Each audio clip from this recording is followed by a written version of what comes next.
네, 2013년 2월 베네딕토 16세 교황의 사임은 전 세계를 놀라게 한 사건이었습니다.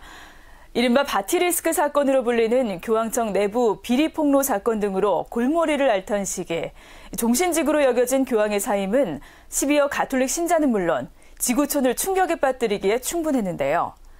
교황의 사임 배경과 교황청 내부 비리 등을 둘러싸고 각종 의혹의 중심에 있었던 베네딕토 16세 교황. 그의 대담집이 출간됐습니다. 이정훈 기자가 보도합니다. 하느님 앞에서 거듭거듭 제 양심을 성찰하면서 저는 고령으로 더 이상 베드로 직무를 수행하기에 막가진 힘이 없다는 확신에 이르렀습니다. 2013년 2월 베네딕토 16세 교황이 교황직 사임을 선언합니다. 당시 교황은 기력 약화 등 건강상의 이유로 사임을 선언했다고 말했지만 유럽 언론을 비롯한 많은 이들은 그의 사임 배경을 두고 이후로도 무수한 추측을 쏟아냈습니다. 이에 대해 교황이 직접 자신의 뜻을 밝힌 대담집이 나왔습니다. 베네딕토 16세 교황의 마지막 이야기, 독일 저널리스트이자 세상의 빛이란 책을 통해 교회 역사상 첫 교황 대담자로서 베네딕토 16세 교황과 대담한 적이 있는 페터 제발트의 두 번째 대담집이기도 합니다.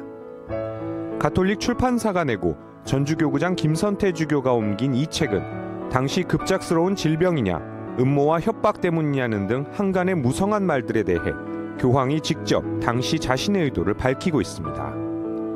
교황은 대담에서 자신의 사임이 적절한 때에 이루어졌다고 말했습니다.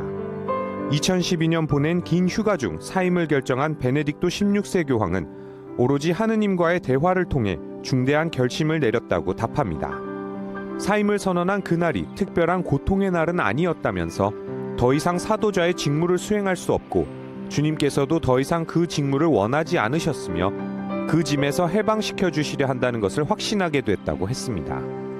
교황은 한간에 떠돌던 협박과 음모론에 대해서도 누구에게도 협박받지 않았다면서 그런 시도가 있었다면 절대 사임하지 않았을 것이라고 논란을 일축했습니다. 신학생 시절 제2차 세계대전을 겪으면서도 신학에 대한 배움의 열정을 놓지 않았던 교황의 어린 시절 이야기도 담겨 있습니다. 경찰관인 아버지의 뿌리 깊은 신앙과 온유함 속에 자란 교황은 형 게오르그 라칭거 신부를 비롯해 라칭거 집안의 많은 사제와 수도자를 보며 자랐습니다.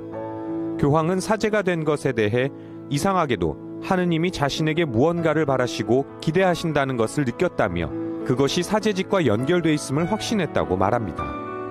교황은 일찍이 맑게 깨어있는 분석적인 동시에 강력한 종합력을 겸비한 지성으로 수많은 이에게서 찬사를 받아온 신학자이기도 합니다. 현 교황인 프란치스코 교황에 대해 그는 하느님과 이야기하고 사람들과 이야기하는 방식을 보았을 때 참으로 기뻤고 행복했다며 존중을 나타냈습니다. 베네딕토 16세 교황은 십자가에서 내려와 안락한 삶을 추구하는 것 아니냐는 일부 비난에 대해 자신의 사임은 도피가 아니라 봉사직에 충실히 머무는 또 다른 방식이라면서 더욱 명확해진 것은 하느님은 사랑 자체이시고 나를 사랑하신다는 사실이라고 전했습니다. CPBC 이정훈입니다.